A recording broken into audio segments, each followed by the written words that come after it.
Josh's Dartistry, Josh's Dartistry, Josh's Dartistry, Josh's Dartistry.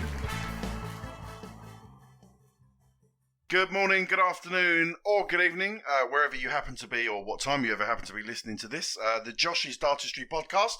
This is our Bounce Out episode number 4. And yeah, it's great to be with you. Thanks for downloading us. Thanks for checking us out, taking the time to join us. I am joined this evening, for reasons that are probably obvious if you're listening to this right now, but I'm joined on Skype by the usual team. I have in front of me, on my screen, ladies and gentlemen, Mr. Josh Gorton. How are you, Josh? Not too bad, thanks, John. Enjoying quarantine, as I'm sure we all are. I don't think anyone's enjoying quarantine, are they? I think. Well, it was said in jest, of course. Let's see who else we've got with us. We've also got Statsman Neil Connor. How are you, Neil? Yeah, good, thank you. Good. Welcome aboard. We'll have a quick chat with you in a moment. But we've also got on the line, joining us, friend of the show, last man standing competition winner, and UK Open audience participant, Jordan Harrison. Jordan, you there, buddy? Yeah, how are you, John? I'm good, mate. I'm good. It's good to have you back on the show. It's been a while since we've had you. Yeah, it's been over a year now, so it's good to be back. Okay, you didn't take the hint then. No, I've been pushing to come back on ever since. Okay, well, welcome along, Jordan. It's going to be good to have a chat with you, get your opinion on a few bits and pieces. But yeah, you attended the UK Open a couple of weeks ago, didn't you? Yeah, I did. It's one of the last sporting events of the year so far. After they all got closed down, but I went there on a stag do. I saw a little bit of the darts, a lot of beer, and yeah, it was a very good weekend. I'd definitely go back again. Good. Well, we'll have an in-depth chat with you about that in a moment. But lads, I think there's only really one place we can start with this 4th episode of the Bounce Out, and that's we've all been glued to the television about 20 minutes ago watching Boris Johnson make his latest announcement. And as good as damn it, with a few exceptions, we are pretty much all on lockdown now, gentlemen. Josh, instant thoughts to that announcement this evening? Well, it's awfully unprecedented times, but I think it was necessary when you consider the kind of curve we're on. I mean, they're all comparing, the scientists and journalists that I'm reading are comparing us to Italy, and you see the drastic death toll there. So I think it was a necessary move, but obviously it's going to be a tough one for people mentally, I think, to deal with as well. Yeah, I think you're right. Neil, your instant reaction? Yeah, I think I agree with Josh. It's needed. Some people are saying it's a little bit overdue. I think they've tried to avoid it for as long as possible. So 3-week initial period, hopefully we can get it under control within that, and then it can be relaxed. But difficult times for everybody. Yeah, I think we all saw it coming. With the news that people haven't really been strictly adhering to the initial guidelines that they gave, and I think it was inevitable, really. But how does this all affect us on a personal level? Josh, how's things with you in terms of your work? I mean, obviously, we'll talk about in a minute a lot of the darts being cancelled. How are you coping, mate? You okay? It's difficult, really. I mean, I'm quite fortunate in the position that I'm not a homeowner. I'm not having to pay the bill, so to speak. I live at home, but it has been difficult in terms of work. I mean, for the foreseeable future anyway, my shifts have been cancelled, obviously working on the Premier League darts, or I've also been doing some social media shifts at Sky on the football. So with the sport all locked down, there's little work for me at the moment. So hopefully we can stop the spread, as Boris Johnson says, and howfully we can get back to some sense of normality in the coming months. And Neil, you're a city boy. You're regularly in and out of the financial district, aren't you? How's it affected you so far? To be honest, I think I'm fairly fortunate because over the past few years working from home has become very much a part of the norm, and whilst it might be 3 days in the office, 2 days at home per week, just having the option to do that and the facilities to do it in terms of the IT infrastructure, I feel fortunate, so I'm able to work as normal. So from that perspective, as I say, I do feel lucky, and I know not everybody is in that fortunate situation. Yeah, a lot of people are going to be struggling with this, small businesses, and that might even go out of existence. And obviously, the self-employed is a big debate at the moment, which we're all hoping that there'll be an announcement on shortly. Jordan, you're also in and out of London regularly for work, aren't you? How's the transport system in and out of London at the moment?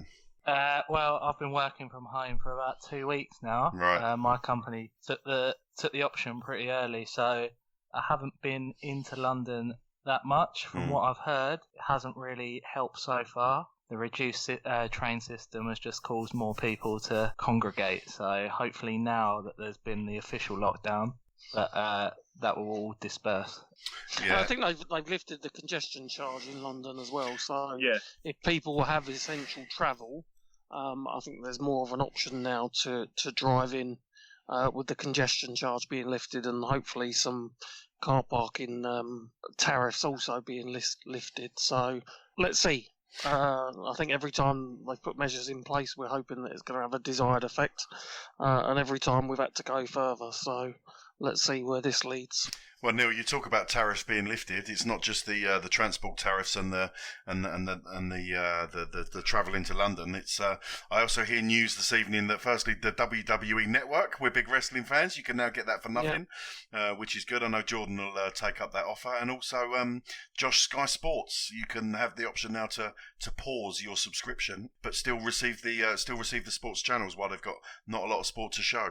Yeah, exactly. I think Sky announced that last week now, so I know a lot of people have taken them up on that offer. Hopefully BT Sport follow suit. I don't think they have yet, but it's a sensible decision, and it's one that really you've got to make, in my opinion, to try and maintain that loyalty you've got with the customers. The other big thing, obviously, that this is really affecting, and I know regular listeners will know the allegiance of all the football teams around this table. For those who don't know, Jordan, you are a Fulham fan, aren't you? Yeah, ruining our promotion run. But obviously, probably the biggest club or team currently affected by this, Neil, are champions-elect. Your beloved Liverpool are currently in waiting, aren't they? I know, obviously, football's not the main important thing in this country at the moment. People's health comes first, but let's have it right. The best team in the country are gonna have to wait a little while, aren't they? Yeah, and I think the Premier League have made a sensible decision to postpone indefinitely. As you said, health is the priority. I do think football plays an important role in society, but health very much the priority. The football can wait, and as soon as we can get back up and running, 2 wins, and hopefully we will see ourselves with the title. Yeah, I'm sure they'll find a way of completing the season. Josh, for the likes of you and I, we probably want the season null and voided, don't we? It's been a bit of a poor one for the North London clubs, hasn't it? We also had longest unbeaten runs of the season. You can't claim that. But David Moyes got manager of the month. Yeah, it's the best run in West Ham's history. Yeah. There is other sports taking place. I mean, we all like a bet on Sky Bet. I know we all have a bet now and then, and there has been some Venezuelan under-21 football available to watch, and a few bits and pieces. But did anyone catch the virtual Formula One Bahrain Grand Prix last night? Was anyone watching that? Yes, I did. I had a bet on it. I'm not a massive Formula One fan, but in the absence of anything else, I was quite grateful to tune in, and I stuck with it, and I found it hard to look away in the end until it had finished. So I was semi-engaged in the whole thing. Well, Neil, I know who won in the end. Well, I know me and Neil were both on Nico Hulkenberg, and he crashed out on the first lap. Yeah, I did mid-race have a sneaky punt on the eventual winner, who was the Chinese guy, Guang Zhao, I think. Yeah, that's right. Yeah. But he was even money, so I didn't get too much back on that. It was surprisingly entertaining. Yeah, I think in the absence of any other sport or anything that we can bet on, it was entertaining. They're going to do another one in a couple of weeks' time, and we'll see how it goes for the foreseeable. But Josh, I think virtual sports could be the way forward. I know Sky Bet they offer virtual football and virtual rugby. They offer quite a lot of virtual sports that you can bet on nowadays. Yeah, I think certainly for the coming months, John, that is going to be the way forward. But the PDC, I'm not sure if you saw, but they also introduced a couple of days ago the Walk-On World Cup. Yeah, I saw this. Which is via social media, where people basically vote for their favourite darts walk-ons. And we're down to the last 8 stage, and I'm not ashamed to admit that I've done 2 articles on the Walk-On World Cup, which is just how bereft we are of content at the moment. One thing I did see earlier was the Nexus electronic dartboard. Yeah. And that looks really good. I think it's a soft tip dartboard that you can have in your house for just shy of £300. And I think you can play against up to 4 or 5 opponents. You can hear and talk to them, and you can also see them. So Josh, we'd know when you were cheating. If we were all set up with that. And I believe that Taylor and Van Barneveld will be doing something similar using that type of equipment that will be broadcast on TV as well. Yeah, that'll be good. I think you'll be on Facebook. Obviously, they're both Target darts players, so the Target are organising it. I think it's going to be on Wednesday, hopefully, and it'll be streamed on Facebook, I believe, and the proceeds of that go to charity. So yeah, that should be great. I'll be tuning in for that. Yeah, okay. Well, I'll look forward to that. We'll come back to the World Cup walk-ons a little bit later on because I've seen a lot of movement on social media about that. We can all have a chat and a chip in. But I'll tell you what, guys. Let's have a look at some of the darts that did take place before we unfortunately found ourselves in this position. Josh, the last time we were recorded the regular Josh's Dartistry podcast, I'll tell you what, guys. Isn't it good that we tested all this Skype equipment a few months back because it could have been a bit of a scrabble to get all this together and get us being able to record, Neil. Yeah, it's all in the preparation. So, and if Josh can get his headset working, then we might have finished about half hour earlier tonight. Yeah, as well. for the uninitiated. Yeah, a few technical difficulties here tonight. For the uninitiated, it did take us a little while to sort out Josh's audio this evening, but no matter, we are on. Josh, as I was saying, last time we recorded the main show, we were approaching night 6 in Liverpool, weren't we? And fortunately, we were able to complete that. So why don't you take us through the fixtures and results and tell us how Liverpool went down? Yeah, it was a bit of a strange night, really, John, because a lot of sports have been cancelled in the lead-up to Thursday Premier League action, but we went ahead and we saw some live darts. It was great. The night kicked off with Michael Smith taking on Peter Wright in a repeat of the Masters final from earlier this year. Peter Wright ran out a 7-4 winner. Michael Smith had a little bit of a comeback late on, but Peter won that relatively convincingly. Then we saw Glenn Durrant face Daryl Gurney. It was a clash between top versus bottom, and Durrant came out on top again. His combination finishing was key. The match of the night, really, the one we were all looking forward to, was Gerwin Price taking on Michael van Gerwen in a repeat of the UK Open final. Great game. First 9 or first 10 legs went with throw, but the crucial break of throw came in the penultimate leg. Michael van Gerwen won the last 2 legs in, I think, 12 and 13 darts. High quality contest. A little bit of needle as well, which was great for the viewer, but Van Gerwen continuing his great form, winning 7-5. The challenger match saw Stephen Bunting, local lad, taking on Rob Cross. Now, we saw Luke Humphrey the week before becoming the first ever challenger to win a match at the Premier League. We looked like we were going to have two in the row at one point because Stephen Bunting was 4-1 up on Rob Cross, who started really poorly. Stephen, I think, had a little bit of finishing line fever during the latter stages of that one. Rob Cross actually missed a match start in the very last leg, and Stephen managed to not nick a point because you can't get a point, but he avoided defeat, which is a good result for him on his return. And then we saw, in my opinion, the best quality game of the night, or best performance of the night, from Nathan Aspinall against Gary Anderson. He was 5-1 down, despite probably playing better than Gary Anderson, but the last 6 legs were brilliant from Aspinall. Averaged around 120 in those 6 legs and came back to draw 6-all. So really entertaining night, John. Yeah, it was an entertaining night. Plenty going on there. Just looking at some of the highlights. Josh, the match of the night, obviously, Gerwin Price 5, Michael van Gerwen 7. You mentioned the needle at the end. Gerwin Price not over immediately to shake Michael's hand. I think eventually they did touch fists or bump elbows or whatever they're doing at the moment. But yeah, Gerwin Price not quick to offer his hand after that game. Yeah, it's a bit bemusing, really. I'm not quite sure what triggered it. There was a couple of points in the match. I mean, Gerwin Price is always very quick to the oche when the player retrieves his darts. And there was a couple of times he threw the dart and Van Gerwen wasn't even out of his eye line. One of them almost brushed his shoulder, Van Gerwen, so he wasn't too happy at that point. But I'm not quite sure what went on. But as you mentioned, they did seem in the end to exchange fist bumps, so I don't think there was a massive issue there. They get on well off the oche, but they're both competitive animals and they wanted to win. So I think it was just a bit of disappointment from Gerwin Price more than anything. Neil, it's as we've mentioned on this show many a times, it's fast become the main rivalry in darts. Michael van Gerwen will be very pleased to get the victory over Gerwin Price, not just for the sake of taking the points, but maybe to lay down a bit of a statement in terms of their rivalry. Yeah, I think towards the end of last season, Gerwin was a real threat to Michael, and I think he got in his head a few times. So I think, as you say, Michael laying down a marker there and getting one over on Gerwin, which he's now going to have to stew on during this enforced break. So I'm sure he's very happy. Jordan, I know you mentioned to me on the WhatsApp group that you did manage to catch the Gerwin Price game, Michael coming away with a 7-5 win, and as I was just saying to Neil, that will strengthen Michael's resolve. Yeah, I agree. I think Van Gerwen's got a bit of the edge over Price after the UK Open win, and I think that's probably wound Price up because Price had that in his hands, and then to go to Liverpool and lose again must be really frustrating for him because he's been close both times. He's just not got over the line. Yeah, I think you're right, Jordan, and Josh. Michael, winning that game 7-5. What's the score now in terms of the games against each other? I think you mentioned to me that Van Gerwen still takes a massive lead over Van Gerwen in terms of wins, doesn't he?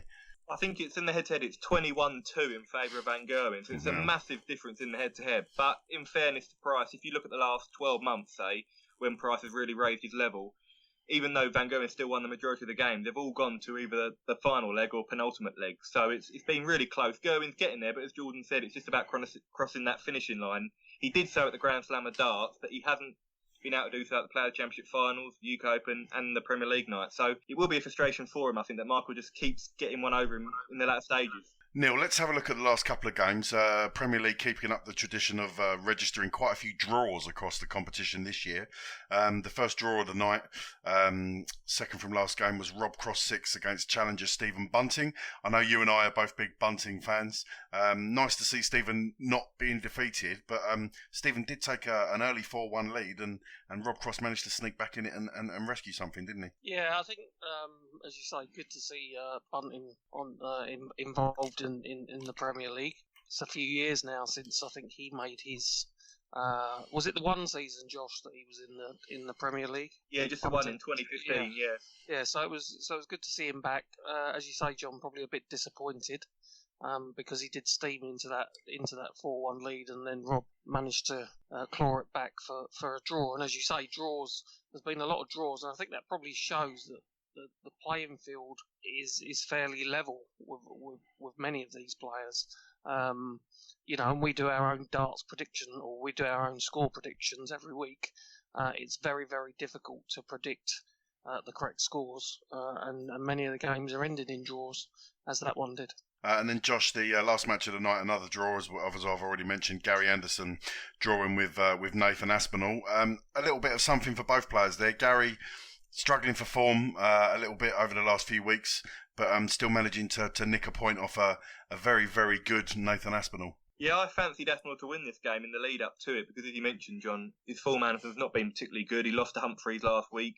Since changing his darts after week 2 or 3, he's not quite refound his mojo, and Aspinall's been playing really well. But Gary stormed 5-1 ahead with a lot of missed doubles from Nathan. But I never felt that Nathan was going to lose, even though he was 5-1 down. It sounds strange. He was outplaying Anderson, and he deserved his draw. Could have even won the game. I think Anderson went 6-5 up with a 95 finish, and Aspinall was sat on top, so it could have easily gone 7-5 to Aspinall. But great match, and I think Nathan, over the last 12 months, he's got to be the most improved player in the PDC, I'd say. Yeah, definitely benefiting from that experience last year of being a contender. I think he's fitted the mould really well so far. Jordan, Daryl Gurney 5, Glenn Durrant 7. Once again, Jordan, Glenn Durrant underlining his credentials as a top quality PDC player. Yeah, he's done very well since coming in. He's very consistent. He's got a bit of the James Wade about him. He doesn't show off. He's not got massive averages, but he pulls it out at the right time. And he finishes well, doesn't he? That's the key to his game. And it's a great win for him, and he's done very well. He's held his own, and he's not crumbled under the pressure like you have seen some do in the past in their first year of the Premier League. Josh, Daryl Gurney then continues to kind of struggle a little bit with that loss. Yeah, he had a good run at the UK Open, didn't he? Got to the semi-finals. I thought that may kick-start something for him in this Premier League, but I felt he had to get something from this Durrant game. He didn't play poorly, but as you mentioned, Durrant's just so clinical on the combination finishes, and I think who knows what's going to happen with the Premier League now with all these abandonments. But if it does resume, Gurney looks like a certainty to be eliminated, I think, now. It's got to be difficult, Neil, when the Premier League hopefully does resume for the season. A bit the same with the football, really. There's something to be said for momentum, isn't there? And once you lose momentum, it can affect you, especially if you're a player who's performing well and is at the top of the league. You lose momentum, and then it could be also good for someone who's maybe down the bottom of the league and has had that break and can come back fresh and perhaps mount a challenge to get higher up the league table. Yeah, I agree. Momentum, massive. In any sport, and as you say, someone like Daryl who's not had the best start to the competition, he's now got a few weeks or a few months to wipe that clear from his memory, Mm. and go again, and try and pick up some form so he can get the momentum the other side of the break. So, yeah, momentum huge. And Josh, just finally, the opening match of the night, you've already mentioned it, obviously Michael Smith losing 7-4 to Peter Wright, and informed Peter Wright, our world champion, continuing to register some wins this time round. Yeah, he had a disappointing start, really. He had some tough games against Van Gerwen, Anderson and Cross, but he's picked up form now. Back-to-back wins for Peter Wright. Marcus Smith had won 3 on the bounce coming into this one, so I thought it would be close, but Peter dominated, really. Marcus Smith didn't quite turn up. But yeah, he hasn't performed well in the last 2 Premier Leagues, Peter Wright, finishing 7th and 8th. I think this year he's already shown signs that, I think being a world champion, he's got the confidence back, he's playing well, and I think if it does resume, he'll be a massive, genuine contender for the top 4. So let's talk about that then. Let's talk about the possible resumption, because after Liverpool, Josh, that was night 6. We were then due to go. Where were we due to go on week 7? It was due to be Newcastle, where Chris Dobie was going to enter as a challenger. But obviously, last week the PDC announced that due to the pandemic and the enforcements made by the government, that wasn't going to go ahead. And the week after that, it was due to be the Rotterdam doubleheader in Judgment Night, but that was called off a couple of weeks ago, of course. Yeah, so there was another announcement today, wasn't there? I saw regarding the future of the Premier League. They've obviously postponed more nights and arranged alternative dates. I saw a tweet come out from Sky today. Yeah, Belfast and Sheffield, so April the 2nd and April the 9th. I'd imagine April the 16th will also be wiped out the calendar. I can't see any darts happening before June, if I'm honest. Certainly not any big stage darts. Perhaps there may be the possibility for some behind closed doors events, I don't know. But given the amount of players, maybe you play the Premier League behind closed doors, but doesn't it defeat the object? It's about the fans, and they create the atmosphere. And you can't really have Pro Tours behind closed doors because you've got 128 players, and that constitutes a mass gathering. So I'm not quite sure where we go from here, but I'll be surprised if the Premier League resumes before June, that's for sure. Yeah, I can't see it resuming before June. I think those timescales are probably about right. We just need to keep our heads down and get through this, and hopefully we can look forward to some good news of it being announced. But Josh, obviously there are other tournaments that have fallen by the wayside coming up. Why don't you tell us what else has been? I don't want to say cancelled, Josh. I don't want to use the C word. I'd rather say postponed, rearranged for another time. Indeed. What else was on the horizon? Well, the European Tour's been decimated, John. We've had 3 European Tour events in Leverkusen, Munich and Sindelfingen, all cancelled. The PDC have announced rescheduled dates, revised dates, hopefully. I think the European Darts open for August, the German Darts Grand Prix for July, and the European Darts Grand Prix for May, but that obviously remains to be seen whether that will go ahead. We've got other cancellations as well. The Players' Championships, I think, that are taking place in April have all been cancelled, as have the European Tour qualifiers and the PDC Challenge Tour. So basically every PDC event in April, apart from some of the remaining Premier League dates, have all been cancelled. But I'll be surprised again if the Premier League goes ahead in April. Neil, as a player during all of this downtime, what do you do? Practice? I think it has to be a bit of a... it can't be non-stop practice, I think, like anything. You have to have a break. So it's trying to find a new balance in your life between practicing and getting yourself ready for when it does resume, but also finding things in your life to get relaxation. All the good things that you need to be successful. It can't all be work. Neil, you're my employment expert. Where does this leave a darts player in terms of their income? I would imagine that most darts players are self-employed, and if you're fortunate, like Michael van Gerwen or Peter Wright, to be a bloody good player and top of the pile, I'm sure you've got some earnings that you can fall back on. But for some of the players who don't earn the kind of money that the top stars do, it's probably a period of uncertainty for them, isn't it? It is, and it's not only loss of possibilities to earn money on the darting circuit. A lot of these players have normal jobs as well. So if they're not lucky to have, huge sponsorship deals, the likelihood is that they'll be self-employed. As you know, there's no package as such for the self-employed at the moment. So hopefully that will get corrected later in the week. I understand the government are looking into what they can do for self-employed people to get them beyond this thing of only having £96 a week available for sick pay if they're unable to work. But uncertain times, not only for us and everybody, but also for darts players. And Jordan, there's other people involved in the game of darts, I suppose, other than the players. Just thinking out loud, the callers, the referees, even right down to the people who work at the venues, the vendors who's selling the beer and the food. They're uncertain times for these people as well. Yeah, massively. It's worrying time for everyone, and I wonder what the PDC are doing, if anything, at the moment to help these people out. Do you know anything about this, Josh? I'm not too sure. Unfortunately, I can try and get in contact and see, but I think it's having a big impact, as you mentioned. Even the people who set up the stage and obviously the officials, as you mentioned. I know the PDC dancers are all self-employed as well, so they're in the same boat. It's difficult for everyone, the journalists, commentators who are often self-employed or freelance, so it's an uncertain time for everyone, but it's unprecedented. So I'm sure the PDC will resolve to do everything they can to help out their employers, because the PDC are a great company. I know they're very loyal to their employees, so hopefully something will be announced very shortly.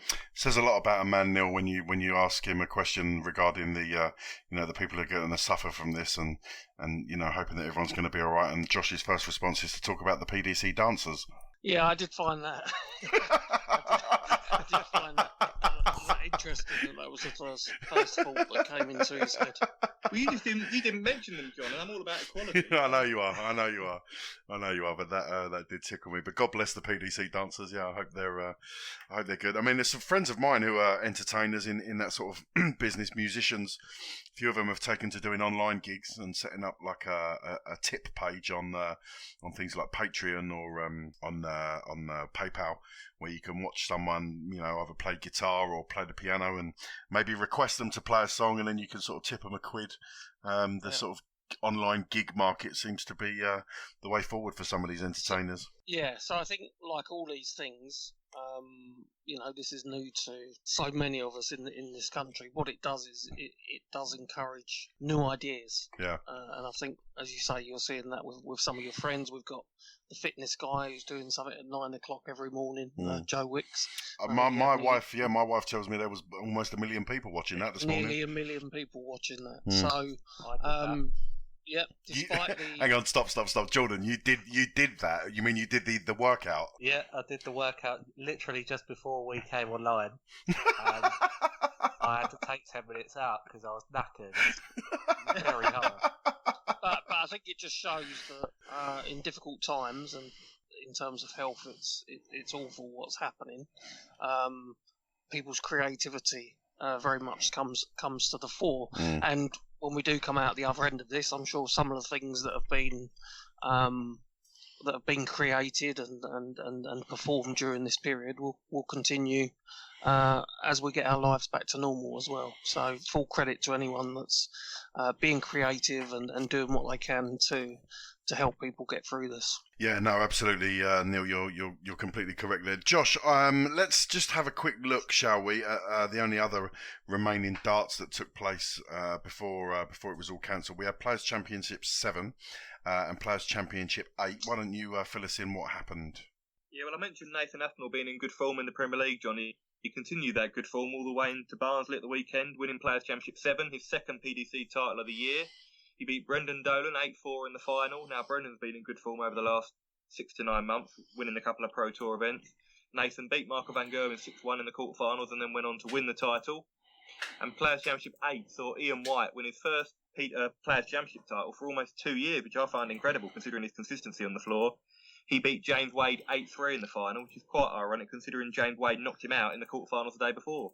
So yeah, that win for Aspinall over Dolan 8-4. Well, listen, we all know Aspinall's a good player anyway. We don't have to sit here and talk about an emergence of Aspinall winning the Players Championship 7. A regular for me over the next few years, a regular Premier League player, Josh, who's now showing just what he's capable of. 100%. He's the first player to win multiple Players Championship titles this year. He's been really consistent in the Premier League, back-to-back World Championship semi-finals.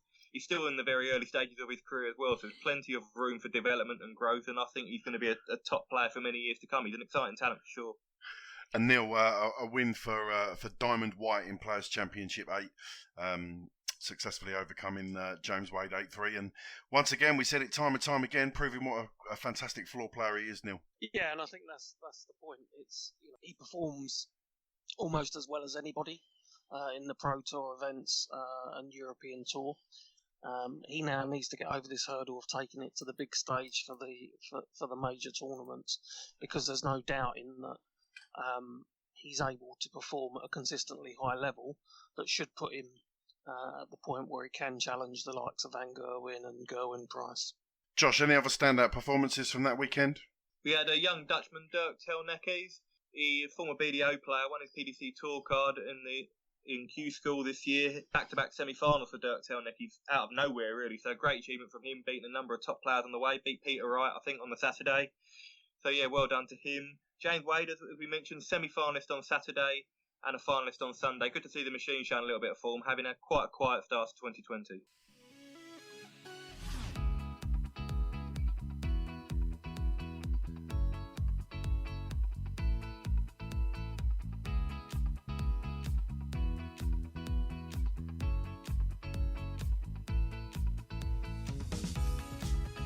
You're listening to the Josh's Dartistry podcast. Don't forget you can check us out on Facebook, the Josh's Dartistry page. You can also follow us on Twitter at Josh's Dartistry. And you can also go to our website, www.joshisdartistry.com, for all the latest news, blogs and information on the world of darts. Don't forget you can also call us and leave us a message on our voicemail box. That's 07739 738 329. That's 07739 738 329. Call our voicemail box, leave us a message, leave us a question, and we may play it on the show. Now back to the show.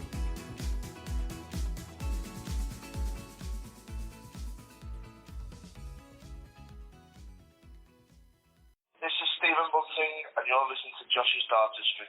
Okay, Josh, before we came online this evening, I know you had the opportunity to have a chat with a guy who's very, very popular on the circuit, I know with other players and fans alike, Devon Petersen. Yeah, Devon's a great player, great character, part of the Sky Sports commentary team as well now. He's had a really good start to 2020 in terms of averages. He revealed he's been doing a little bit of coaching work with Wayne Mardle, which has helped his game, and he was full of praise for Wayne's impact. I'm delighted, guys, here to be joined by South African darting legend Devon Petersen. Devon, thanks for joining me, mate. Hey, mate. Yeah, thanks for having me. It's funny times, obviously, but yeah, it's great to have a chat with you. No, brilliant. As you mentioned, it is funny times. We'll get onto that later on, Devon. But before we go into the current situation, I just want to assess your season so far. I mean, some of the averages you've been producing on the Pro Tour have been really, really good. You must be pleased with the way you've been playing so far in 2020. Yeah, I think it's all coming together, and then we have this abrupt stuff of obviously of the Pro Tours. But yeah, the way in which I'm playing is no surprise to me, because it's what I play, how I play in the practice. But it's just it's now becoming comfortable on the floor, and I'm able to bring over what I'm doing in the practice on the floor. So yeah, I'm happy with everything. Just now the next step is to get the results. You know, the last 16, the semi-finals, the wins, the titles, and so on and so forth. But like I'm quite patient with the process, and I've been patient with the process this long. So another few more months wouldn't harm me, would it? No, of course. But we've always known you've had incredible ability, and you've been a big stage player. But you seem over the last 6 to 12 months to have improved your consistency quite a bit. What do you put that down to? Well, solely obviously hard work and dedication. But in the beginning, obviously when I changed my throw, myself and Wayne, we sat down, and Wayne assisted me with the mechanics and the technical side of the throw as well. Because me changing it, I was quite lost with what I was working with. And I knew I had to change my throw. I kind of had a template of what I wanted to throw like and how I wanted the dart to travel. And Wayne just kind of put all the puzzles together for me, and his advice, obviously I took it to heart, and I worked on it day in, day out. So yeah, I think it's just all hard work, and all now seems as though it's coming together, which is great for me, because it's quite hard when you know how good you can be or how great you are playing in practice, and it just doesn't come out on a weekend when you actually need it. So yeah, finally it's starting to come to fore, and long may it continue. And certainly, you mentioned there working with Wayne Mardle. How important do you think darts coaching is, or how big could it become? Because I know some players always seem a bit uncertain about taking advice from other professionals, but do you think it certainly seemed to have served you well? Yeah, no doubt. And I think with Wayne and I think other coaches, I can't speak for them because I've obviously only worked with Wayne in a sense. I've had a coach in South Africa before, but he's now passed on. But I remember obviously having the coach in South Africa and helped your game because you have this one person in your corner all the time. And then when obviously coming to Wayne, he then obviously came from a technical background, as in looking at the system of the throw. So Dart is very scientific, obviously, and Wayne obviously has some input or some insight, or with his huge experience as a professional as well as a pundit. So a Sky commentator and analyst as well. So he's phenomenally sound in that regard. And the way in which he broke my throw down was taking away all the small things that I was doing. So literally cutting away the fat and only left with the meat and bones, like the simple throw, which means that it becomes more, you can repeat it a lot easier and replicate the throw, which means that you get into a rhythm. And an effective rhythm means that you're more accurate, which obviously shows in your averages and your results. Sometimes the results don't go your way because obviously we're playing on a professional tour and averaging 103 sometimes or 105 is not enough. But yeah, those are very, very few games in a year, and most of the time we win those games. So yeah, I think with Wayne's experience and how he's helped, and he's helped a few professionals, and I know he's helped loads of normal or amateur players as well. So yeah, I think having a coach this day and age, I mean, like every other sport, everybody has like a coach. Like look at golf, Tiger Woods, Rory McIlroy, tennis, football, all of that. So darts, obviously, I think we've moved on to this, and Wayne will play a pivotal role in the movement of coaching in darts. Just want to touch on now, away from almost the coaching side of it, you are the most famous South African darts player there's been. We saw at the World Cup of Darts, I always remember that video clip you posted on Twitter last year of local darts players in your hometown celebrating South Africa's World Cup win. Just how much does it mean to you to be such a great ambassador for South African darts? I think away from the sport, it's still quite surreal. I just obviously throw arrows throw my darts to the board, and it has such an impact in South Africa.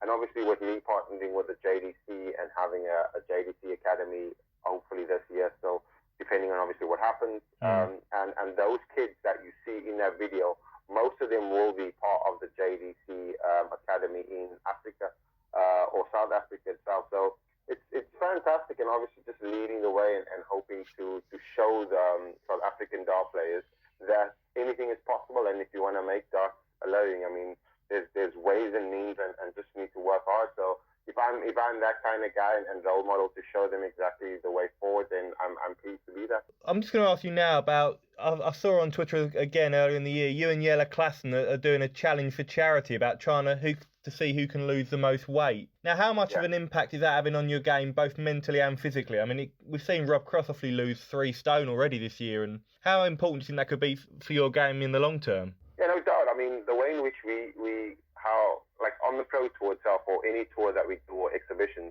I mean, our as a dart player, your diet's never going to be amazing. Your gym regime is not going to be fantastic. But this year, I've seen loads of players change the way in which they eat, how they train, and you can see the effects on the game itself. I mean, you're just a lot more clear in the mind. You're a lot more fit, so you can focus a lot better.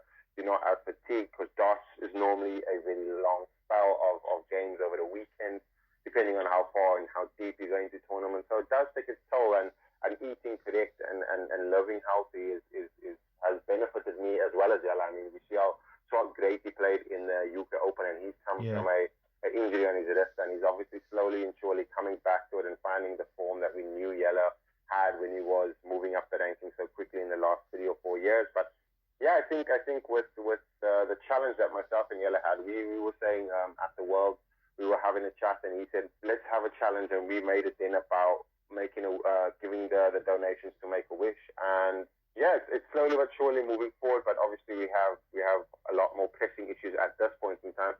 But myself and Jelle still remain diligent towards the goal, and hopefully we can raise a few £1,000s for Make-A-Wish. It's a brilliant cause, so well done to you both for that. But you mentioned there bigger issues at the moment. Obviously, that is the coronavirus. It's dominating the headlines, understandably, at the moment, and it's caused all the Pro Tours to be temporarily postponed and suspended. I mean, obviously, you've never known anything like it, really, in your career so far. What's it like as a player? It must be a time of real uncertainty. Yeah, I think obviously we clown, and with the busy schedule that we have, the weekends become the weekends that we have now with the postponements. It becomes more time to spend with the family and just chill out and kind of regather your thoughts. But obviously, if you are playing form, you want to get onto the board all the time, and these postponements don't obviously fall in your favour at this point in time. But ultimately, it's just health over everything else at this point in time, and we want to make sure that everybody's safe. So, I mean, we do what we need to do, but yeah, it's a crazy time, very uncertain moment, and obviously for players like myself and a lot of the foreign players, we're not able to earn any money besides darts itself, or exhibitions or stuff like that. So having no form of income for the next month or so, or a few months, it will be worrying. I mean, if you didn't put some money away for rainy days, I mean, it could go very glim at any point in time. So yeah, hopefully all of this goes past, and we find the vaccine, or they create the vaccine, and yeah, all goes back to normal in May or June. No, fingers crossed. But in the meantime, what are you doing, or what can you do to make sure that when the darts resumes, that you're ready to hit the ground running again? Because obviously there's uncertainty. It could be weeks, could be months. So what are you doing in the meantime? I enjoy practicing, because obviously there's areas in my games that I think I can better and be more consistent. So I still put in 3 to 4 hours a day, every day, and just a lot more time on the PlayStation and with family. And yeah, I obviously acquired a softer board, which means that you can play against players as well. Yeah. It's a V-Darts board that I brought into the UK, and there's loads of pubs as well. So yeah, I'm going to be putting that up tomorrow, and then playing with Betty Van Peer. I'll be playing with him against him tomorrow, and a few other people. So yeah, it's quite crazy though. Like I enjoy the gym as well, so you can't go out and do all of the things that you want to do, because you have to self-isolate and stay and make sure everybody's healthy in a sense. So yeah, you just got to do what you normally do. I think after 3 or 4 weeks of just doing the same thing every day, it might get monotonous.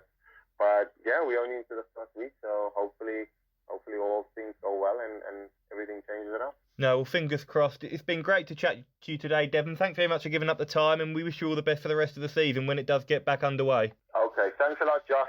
Well, there you go, folks. That's Josh's chat with Devon Petersen. Thanks to Devon for taking the time to come on the show and have a conversation with us. It's much appreciated. And Devon, you're always welcome on the show. Neil, Devon there mentioning that he's been doing some work with Wayne Mardle, particularly on his sort of technique. It seems to me that a lot of players go to Wayne for tips on their throw. Yeah, it's interesting. I saw something on Twitter the other day as well, where I think quite often people ask him for advice. And he goes down to some quite technical detail that I don't really understand. So he's obviously someone that's well respected in the game, a very good player in his own right. If he can offer the benefit of his experience and his knowledge to others to help them kick on, then that's great. I mean, Devon is a talented player. Good run at the World Championships the year before last. But the odd tweak here and there, you don't know how this can help. It could help a player rocket and put them into top 8 territory. And Josh, I see a lot of people online contacting Wayne, all the time saying, would you be available for a coaching session? I don't know if that means, a one-to-one session or a Skype session or what, but 9 times out of 10, Wayne's reply is, I don't have any slots available for at least a year. It sounds like he's a busy man, obviously with his television commitments, and it seems he's fully booked on the coaching side of things. He's got a lot in his diary, isn't he? Yes, indeed, and plus the exhibition circuit. He's one of the most popular players on the exhibition circuit. But you mentioned the coaching side. I know he's also worked in the past with Raymond van Barneveld, more recently Kim Huybrechts and Jelle Klassen as well. So I think it's quite interesting, the debate about the coaching, because there seems to be a little bit of a stigma in darts, whereas some players don't almost want to accept help or accept advice. But look at it in football, in tennis, in golf. I mean, tennis and golf I think are quite interesting because they're more individual sports like darts. You always have coaches. The best, Roger Federer, Djokovic, Tiger Woods. they all have coaches, so I'm not quite sure Yeah, why but more dart players don't. It's not just coaches in terms of the technical aspects of the game, is it? It's also the mental aspects. 100%, yeah. So there's the psychology of it as well. Now I imagine Wayne's, as I say, I see him on Twitter and he's talking about, he's like the Butch Harmon of darts, if you like. He's very technical in terms of the detail that he goes into. But I'm sure some of these players also have mental coaches as well, don't they, to help them with the psychological aspects. Oh, of course, yeah. I mean, a lot of players have their own managers who probably help them in that respect. But I think a lot of sport, especially darts, is 90% in the head, I think. Even the very minute technical adjustments can have a massive impact psychologically as well, just make you feel more confident. It might be very, very basic. I know a lot of players who often tweak their darts, Peter Wright being one. Phil Taylor used to do that a lot. Barney used to do it a lot.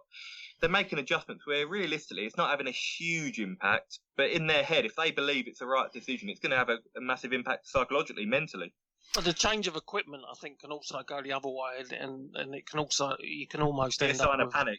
paralysis by analysis, Yeah. where you're over-analysing everything to the point where you get ideas in your head that, and it all goes awry from that point, and it's difficult to come back from. So lots of different aspects, not only in terms of technique, but the mental side as well. And Jordan, I'll tell you something that Devon Petersen doesn't need any coaching on. That's his walk-on and his dancing technique. Yeah, I think he was still in the PDC walk-on competition when I last looked. I voted for him, and he's one of the entertaining ones.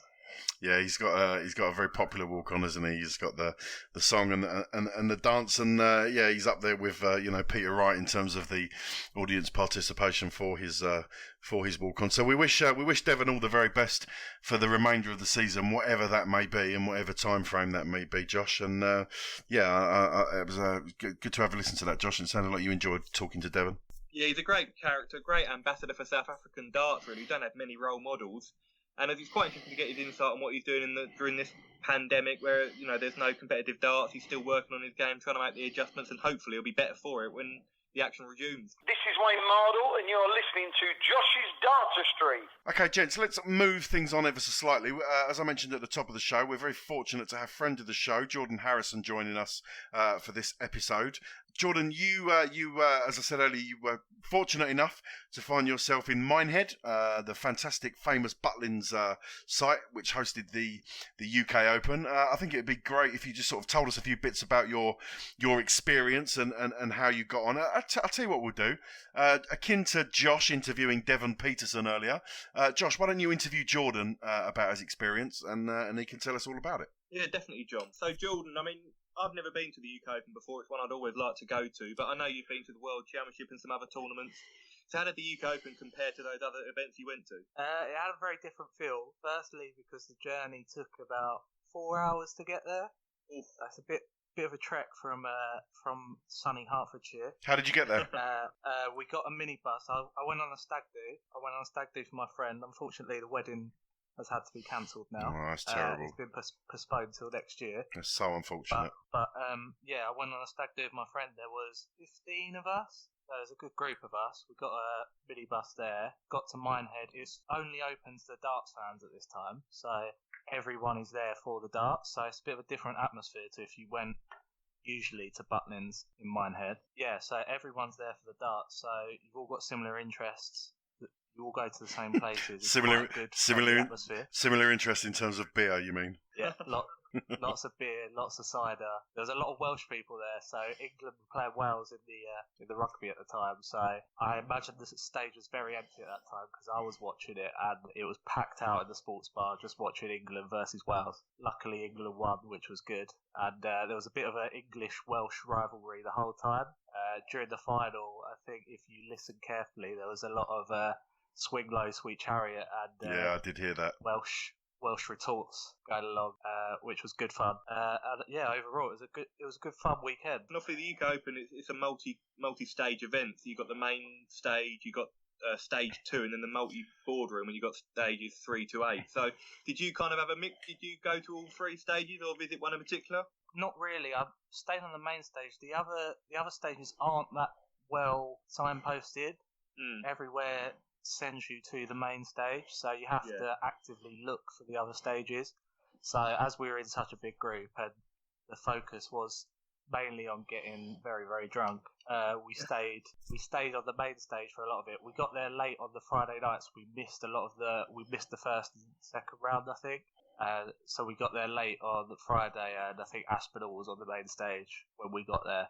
So we missed a lot of that day. Yeah, the last 2 days we stayed on the main stage for the majority of it. And obviously at the Butlins complex, you get all the fans staying in the chalets nearby, and also the players as well. Did you see any of the players or officials roaming around? And it must feel quite surreal seeing them on the same sort of complex. I don't know whether I should say this story. We happened to walk past one of the callers, the young guy. I can't remember his name. Kirk Bevins? Yeah, Kirk Bevins. We managed to walk past him. At the time, my friend was popping him off, saying Russ Bray was better than him. And he didn't know who he was. And I tried to nudge him to tell him to be quiet, but he didn't. And fortunately, he just said, "Where's Russ Bray? He's the best caller. The other one's a bit rubbish." Absolute disgrace, Jordan. But I know you've got one up on a few of us on this conversation at the moment. You were in the presence of greatness when you witnessed the 9-darter, weren't you? I was luckily enough to be there. It was quite a surreal moment because Van Gerwen didn't even celebrate. Yeah. So the whole crowd was going mental, and he was the calmest man in the room at the time. But yeah, beer went everywhere where I was. I'll be honest, it was a pretty surreal moment to see it live. Josh, have you ever been in the presence of a live 9-darter? You ever had that experience? I have. I've seen a couple. Yeah, I saw one at the World Championship, Dean Winstanley against Vincent van der Voort. That was something special. I think it was quite funny. My dad and uncle were there as well, but they'd gone to get some refreshments in the main area, and they missed it as well. So, but Dean Winstanley ran off stage in celebrations. That was brilliant. And I also saw. I'm trying to think now. I saw one at the World Championship, but I think it was Gary Anderson against Jelle Klassen. I think in the semi-finals. I saw that as well, but. Yeah, I haven't seen many live. I'd love to see a few more, but I think the Wayne Stanley one was most memorable just for the celebration alone. Neil, when You ever thrown one? I knew that question was coming. I've thrown a few nines, not 9-darters, no. I think the closest I've ever got is 4 perfect darts, and I got so panicky the fifth one went off the board. Did anyone see Josh's tweet a couple of days ago where he uploaded a video of himself checking out almost checking out the big fish? I did see it, but the camera was at such a poor angle, I couldn't really see the balls. I could only see bedroom walls. I'll tell you what else you couldn't see, Jordan. You couldn't see who was actually throwing the darts. You could only see the dartboard. Yes, very true. Well, considering my dad was out at the time, it wouldn't be my mum or sister, would it? Let's be honest. Josh, you work for Sky Sports, mate. You've got good contacts in the darting world. How do we know that you didn't have Gary Anderson in your bedroom? Because he's social distancing. Yeah, he's self-isolated. Could have been anyone. Neil, you ever witnessed a live 9-darter, Neil? Don't think I have. I've definitely seen them on the telly, but I don't think I've actually been present for one. Probably had some near misses. Yeah. Double 12 missed a couple of times. But no, I don't think so. And I've never thrown one either. Just another quick story for you. I popped off to the toilet during the final. Price was leading at the time, and in the sports bar they've got a bowling alley at the end of the sports bar. When I walked past, I noticed that Stephen Bunting was having a game of bowling during the final. Had no interest in the darts whatsoever. I was just having a beer and bowling with his mates. Well, he's Stephen Bunting is a Liverpool fan, isn't he? So he's probably quite, arrogant in that respect. Has got no regard for anyone else but himself and his own sporting teams. Listen, I'm just going by what I know about the other Liverpool fan who's currently on this Skype call. You can't tar Stephen Bunting with the same brush as Neil. Let's be honest. You right there, Neil? Boris Becker was another one I learnt about today. What about him? He's a Liverpool fan. Is he really?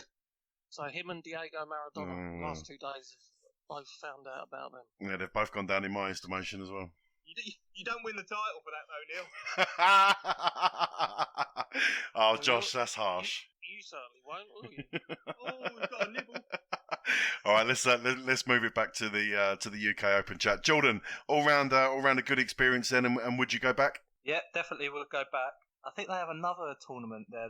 Is it the Players' Championship in November? Yeah, Yeah, Players Championship final. It's not on all. It's not on as many stages. It's 64 players. It's 2 separate stages. But yeah, that's in November. Yeah, but I would definitely go back. It was a great experience, and I suggest it for any darts fans out there to get the full weekend experience to head down there next year.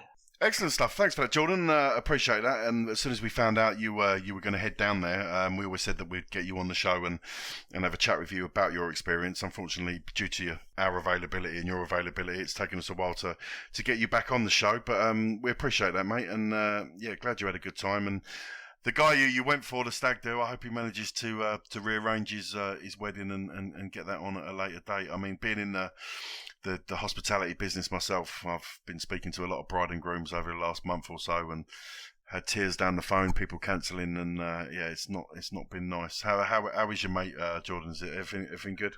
Yeah, I think he's accepted that it was the only option really. Obviously, he's upset, but maybe we can do another stag with him next year's wedding. Win or lose on the booze.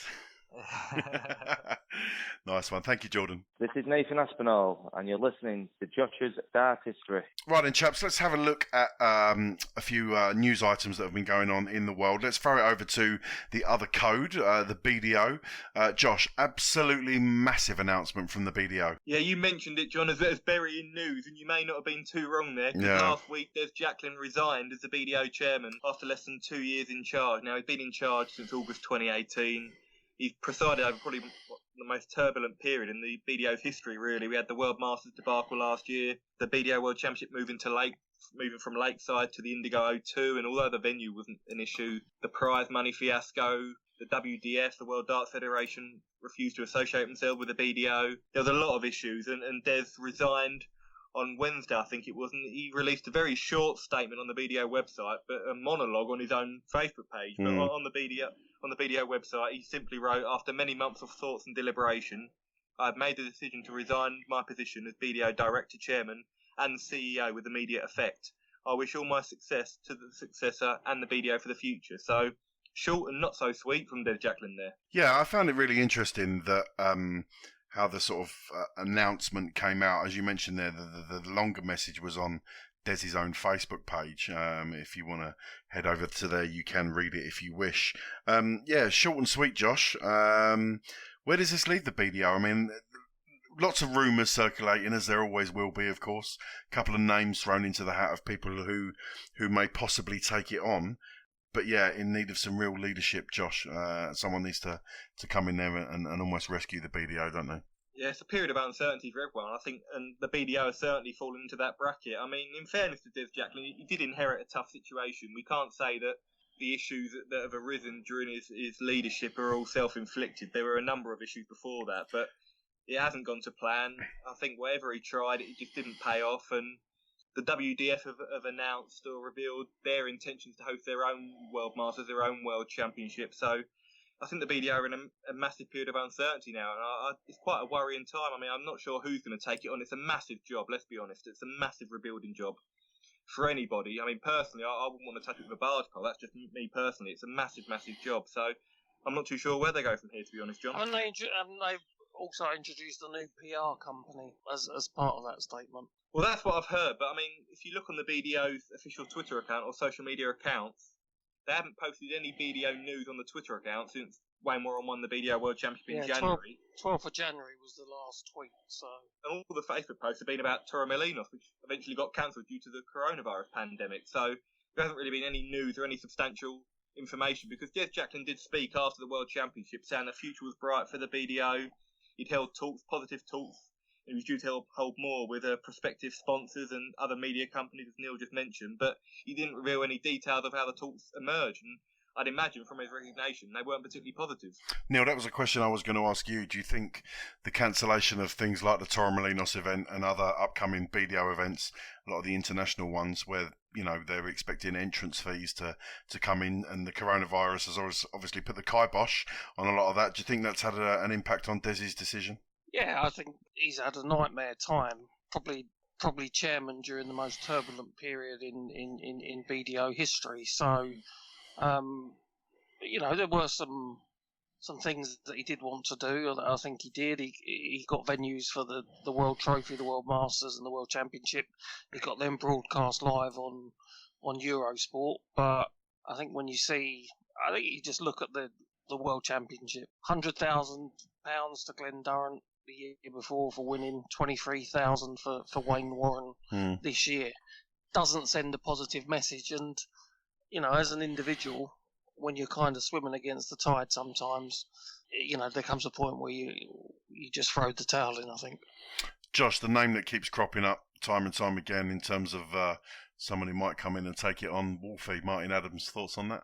Yeah, it's an interesting one. I think Martin had a time as part of the BDO board a few years ago. I'm not too sure, though. Martin's still awfully playing, of course.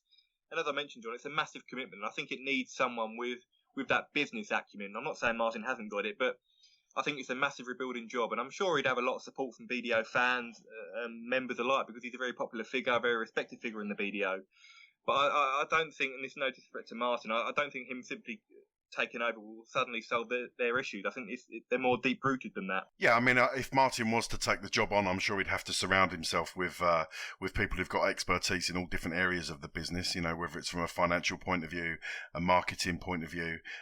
Me personally, I'd love to see it go back to the Lakeside. I know that some of the players were very complimentary about the experience at the O2 this year, but for me, it's something that's, the Lakeside and the BDO worlds are steeped in tradition. I'd love to see it go back to the Lakeside and see if they can repair their relationship between the code and the venue.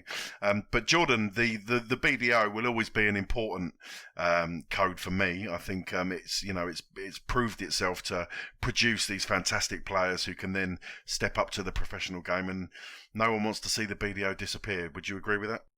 Yeah, I think it's a platform for developing players to play on now. And it's number one. It was the number one in darts previously, and it's really sad to see that how something so big has dwindled. Josh, the good thing about listen, there's nothing good about the pandemic that's sweeping the nation and the world really at the moment, but the only slight glimmer of light you can take from the situation for the BDO is it gives them a bit of time, doesn't it, to get their house in order, find a new figurehead, a new leader, and perhaps sit down and work out where they go for the end of 2020 and into 2021. Exactly, John. You've got to try and make the positives out of very many negatives from this pandemic, as you mentioned, and hopefully they can sit down, rebuild, go back to basics, establish an identity, what they want to take forward. Because, as you mentioned, no one wants to lose a BDO. It has a massive impact on darts. You look at the vast majority of the top PDC players now all began their careers in the BDO. It's a fantastic breeding ground for top players. So we don't want to lose a BDO, but there have to be significant changes made for them to still be here in, say, 12, 18 months. Okay, let's move the conversation on then. Josh, you mentioned earlier the World Cup of walk-ons has been taking place, where people have been able to vote for their favourite walk-ons, and you said we're down to the last 8. The quarter-final stage is upon us. Indeed, yeah. The PDC, obviously, with this hiatus with the darting calendar, it's a little bit of fun, introduces walk-on competition. So 64 players from past and present. All you have to do is simply vote on social media. The PDC conducted a random draw, 64 players in it. And you have to simply vote who you prefer in terms of the walk-on. So we're down to the last 8. We've had a number of big names go out, Phil Taylor being one of them, going out to Wayne Mardle. We saw Gary Anderson go out today. We're down to the last 8, and they are Wayne Mardle to take on Michael van Gerwen in the first quarter-final.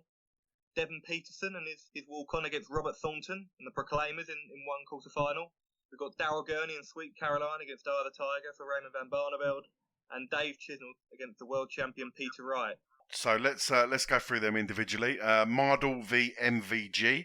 I'm going Mardle all day long. Josh? I have to agree with you. The only thing I will say, sometimes I think, as it's a public vote and it's on social media, a lot of it is based on the player's popularity, I think. And there's no doubting that Wayne Mardle is extremely popular, but Michael van Gerwen got 77% today against Wonderwall, which is a classic, Gabrielle Clemens' song.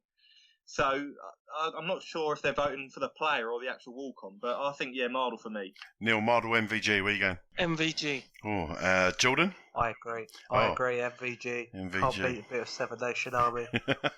Okay, we can't split it there. That's a draw. Devon Petersen versus Robert Thornton. I'm going to give a little tick for dancing Devon Petersen. Josh? Yep, I'm agreeing with you. I like Thornton's song, but we can't vote against Devon, not with him on the show. No, absolutely. He'd never speak to us again. Neil, where you going? Dancing Devon. Dancing Devon. Jordan? Yeah, agreed. The Oh. energy wins it for me. It's a clean sweep for Dancing Devon. Lovely. Third quarter final. Daryl Gurney versus Raymond van Barneveld. Right, I'll tell you what, Jordan could end up having a casting vote here. I'm a massive fan of Raymond van Barneveld, Eye of the Tiger. However, I will always be a Neil Diamond fan. And in terms of a sing-along, being a singer myself, I like audience participation. I'm going to put my tick in the box for Daryl Gurney. Josh, where you going? You won't be too surprised. What I will say, to be fair, if I had to base it on the song itself, I would probably go with Gurney. But for the walk-on itself, I think I have to vote with Barney. Okay, vote for Barney. Neil Connor. Daryl Gurney. Did anyone see? Just because I just want to wind Josh up. Did anyone see Neil Diamond on Twitter? No. No. Yeah, I saw that video. Yeah. Very good. Brilliant. No, I didn't see that. I'll have to check that out. That's another one for Gurney. So that's 2-1 to Gurney. Jordan, you got the deciding vote, yeah? Where you going? I think this would be my final, I think. Yeah. If I had to choose. Mm.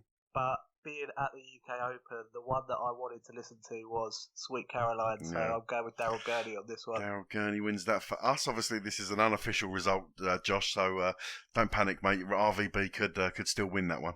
I will be setting up 15 Twitter accounts tomorrow, John, so I can vote. John's got 25. That's scandalous. It's 26, actually. All right, thank you very much. And finally, the last quarterfinal will see Dave Chisnall take on Snakebite Peter Wright. Do you know what? I'm going to go controversial here. I love Peter Wright, and I love the fact that he's always done the dance and tried to get people involved. I'm bored of it, Peter. I'm bored of it. I think you need to change your walk-on song. I think you need to mix it up a little bit. I think it's tired. I know you're a reigning world champion. You're a bloody fantastic darts player. But I'm bored of your walk-on, mate. I want to change up. So, on that basis, I'm going for Chizzy. Josh? Quite frankly, the fact that these two are both in the quarterfinals is nothing short of a disgrace. Hang on, we don't normally do controversy on this show. That's a bit strong. Peter Wright has seen off Nathan Aspinall, who walks on to Mr. Brightside by the Killers. Yeah. He has beaten John Henderson, rocking all over the world, and he has beaten Vincent van der Waal. Yeah, that's a madness. It's all down to the dancing. And Dave Chisnall's walk-on, let's be honest, it's not great, is it? Well, it really is. It was by Dizzy, isn't it? It's by the Wonder Stuff, which was covered by Vic Reeves and Bob Mortimer at one point. So it's not on my Spotify playlist. So I have to give it just to Peter Wright, but it's a begrudging vote. Okay, Peter Wright, that's 1-1. Neil, where you going? Peter Wright. Peter Snakebite Wright. Is that because you're a fan of his trousers? I am a fan of his trousers. I don't think I'd fit into them, to be honest. I'm not sure I don't think they'd look good on me. But yeah, I like Peter Wright. I like his walk-on. I'm not bored of it. He's world champion. I'm sure he doesn't really care. No, he certainly doesn't care what I think. I guarantee it. Jordan, where you going? Peter Wright as well. Peter Wright takes that one 3-1. So that's our picks for the quarterfinals. But yeah, it'll be interesting to see who wins that. I take it we can't get any odds off of Sky Bet for that, Neil. No. I think there was actually on one. I did see something on one of the bookmakers. Really? Yeah, Unibet are offering odds when you sign up to Unibet on their odds boost section. They are offering odds, and the proceeds of that go to Parkinson's UK charity. So there are genuine odds. Wayne Mardle and Raymond van Barneveld are both 2-1 favourites for the title. I can tell you that for certain. Oh, well, there you go. Have you had a bet, Josh? I haven't had a bet, no, because I'm not signed up with Unibet. But if I was, I would probably bet on Wayne Mardle because he has seen off Phil Taylor. I think if he sees off Michael van Gerwen, he could have the title. Well, there was me thinking that we weren't going to have a what are the odds section, and once again I've been proved wrong. So so there we go. So thanks for that, gentlemen. We will keep our eye on that and see what happens. Josh, you mentioned to me earlier, actually, on the text, a little story about Keegan Brown that I think people might be interested to hear. What's going on with Keegan? Yeah, we know Keegan Brown. Not only is he a world-class darts player, as Neil mentioned, there'll be a lot of darts players who do play professionally, and some who also have other jobs in the meantime. Now, Keegan Brown, he's from the Isle of Wight, as a lot of you know, and he also works as a lab scientist for the NHS. Mm. And obviously in this hiatus for the darting calendar, he's ditched the dart, so to speak, and he's working extra shifts in the NHS in a bid to help the fight against the coronavirus pandemic, which is fantastic from Keegan. Like he's had an interview with his son, I think, earlier today, and he spoke about how he's working extra hours in the blood science lab as an assistant. He's taking extra hours to try and support the service, and there's so many fantastic people in the NHS who are making the sacrifice to try and fight this horrible disease, and Keegan Brown's one of them. So hats off to him. Fantastic stuff. Yeah, that's a feel good story. Do you know what? There are a few positive stories around that are coming out of all of this.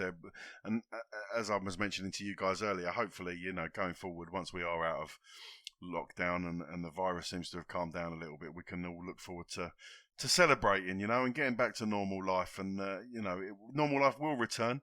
Yes, of course, there will be sad times ahead for a lot of us with friends and family not being able to see them, and the unfortunate passing of what appears to be a lot of older people and people with underlying health conditions. But out of the darkness comes light, gentlemen, and that's all we can do. I think look forward to some positives to come out of this, and just keep our heads down and get on with it. On that basis, before we go, I want you to give me your top tip, everyone, for surviving quarantine. Okay, so if you're at home, I think Neil and I have got it the hardest because we both have children, and therefore Neil and I are going to have to do things like the old homeschooling and the kids climbing the walls. But from all of you, I want your top tip for surviving at home, surviving isolation. Who should we go for first? Let's go to Jordan first. Jordan, what's your top tip for surviving isolation? My top tip would be to find, what I've been doing is playing a lot of video games to take your mind off it. Not as good as going to watch football, but it's as good as I can get at the moment. So that's what I've been doing. And Jordan, I suppose it'll also be the only opportunity of seeing Fulham be successful. Exactly. I've also read a very good book that I suggest called Europe United. Right. It's about a guy that travels around all 55 UEFA nations in the year watching football, and he mentions his experiences. So I started reading that, and that's really good.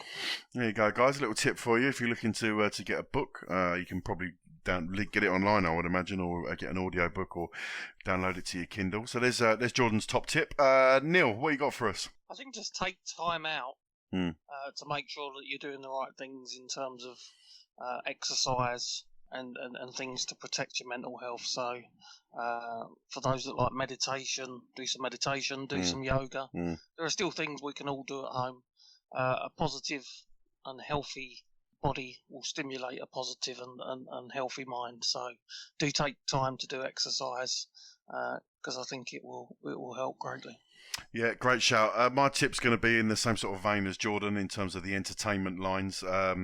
Obviously, if you've got a Netflix or Sky, you can download a lot of really good catch-up TV and box sets and content. Me and the missus, over the last few weeks, we've been watching, I don't know if you guys have ever seen it, Friday Night Dinner, which is a Channel 4 comedy. We've been watching series 1 to 6 of that. Absolute laugh out loud funny. One of the best comedies I've seen in many a year. And I know that series 7 starts on Channel 4 in a week's time. So you've got a week to catch up and watch series 1 to 6. Not that I want to put a downer on anything. Yeah. I did hear today that they're thinking of stopping Netflix streaming during critical times of the business day. Oh, really? So I think it'll be all right in evenings and at weekends, but possibly during the day. But just because of the pure pressure on the infrastructure. Yeah, so, I think they've reduced the streaming quality as well. Exactly. Due to the amount of people who are on Wi-Fi at home. Well, the streaming quality of Josh's audio and Josh's video at times during this Skype call has obviously been greatly reduced. But although when Jordan was saying about making Fulham successful, I did notice that Josh went on online shopping and bought himself a console. So I'm not Arsenal. I'm actually Watford. So I've got a big affinity for Watford, Neil. Anyway, listen, that's my tip. Get yourself a Netflix account. Check out Friday Night Dinner.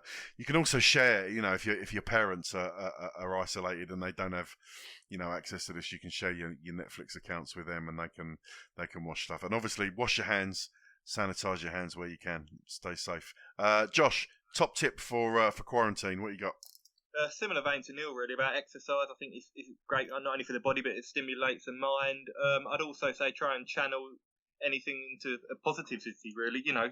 whether it's being something creative, any hobbies you've got, just try and keep maintaining them. And I'm playing a lot of darts, trying to produce a lot of content on my website still. Just try and channel your kind of frustrations positively, really. Okay, guys, well, with that said, don't forget you can check us out online. Log on to Josh's website, as you mentioned there, www.joshisdartistry.com for all the Josh's latest news and blogs. You can follow us on Twitter, that is at Josh's Dartistry. Don't forget you can also download the podcast from all the major suppliers, Apple Podcasts, Spotify, Stitcher. We're still doing the YouTube one, aren't we, Josh? We're still doing a video version. Still doing YouTube, yep. Absolutely, so you can check it out on there. You can also, Jordan, I think you listen on Castbox, don't you? Is it called Castbox? Yeah, I listen on Castbox. It's a great app for Android. It's the one I use for all my podcasts now. Excellent stuff, and yeah, you can also check us out on Spotify. We're available to download from there if you've got a Spotify account. Josh, Last Man Standing competition. Obviously, that is frozen, isn't it? It is indeed. Yeah, I mean, we had about 30 odd people left in because we only relaunched after night 5. So whenever the Premier League resumes, I'm sure I'll update everyone on that, and those who are still in can still enter. Jordan, I was going to allow you to pick that bone, Jordan. You've not been on the show since you won the Last Man Standing competition, the inaugural Last Man Standing competition, I believe. Are you in receipt of your prize yet, Jordan? No. Okay, I'm going to put you in contact with the two people that are responsible for our prize giving department, and you can have it out with them. So, Jordan and Neil, what have you got to say for yourselves? Well, I'm informed by Neil that we have now Jordan's mug available. The only problem is because we're isolated, we cannot give it to him. But when we're out, This is living proof. Okay, for those obviously who are not can't see our Skype conversation, Neil is currently holding up to his camera screen the Josh's Dartistry mug. It's currently in quarantine. So in 2 weeks, Jordan, we may be able to get that to you. That's not a great advert for our Last Man Standing competition, is it? The fact that you still haven't sent the winner his mug. I mean, I did speak to Boris, but he did inform me it wasn't essential travel, so unfortunately I can't go up and pick that up for Jordan. We also had the T-shirt, the first ever Josh's Dartistry T-shirt, didn't we? Yes, we did. Anyway, listen, Jordan, on behalf of all of us, the team here on the Josh's Dartistry podcast, I would like to formally apologise for the fact you are yet to receive your mug, and there will be serious consequences for Josh and Neil going forward. Okay, you have my word on that. Well, I'm just a supplier, and I'm waiting for payment, so... And my admin department have gone quiet on me, so... I'm responsible for audio, so this is nothing to do with me. Anyway, listen, Jordan, thanks for coming on the show. It's been great to talk to you. Thank you, John. Neil, thank you for your time. Thank you. Josh, thank you very much. Thank you, John. Take care, everyone. Stay safe. Yeah, stay safe, wash your hands, and we'll see you next time. I don't know if we'll be able to do a main show anytime soon. It probably not. Will it? The bounce out, I think, is going to be the way forward, Josh. I think so. Hope we'll wait and see any updates from the PDC. But yeah, I can't see any main show for the foreseeable anyway. Okay, thank you for downloading, and we'll see you again soon.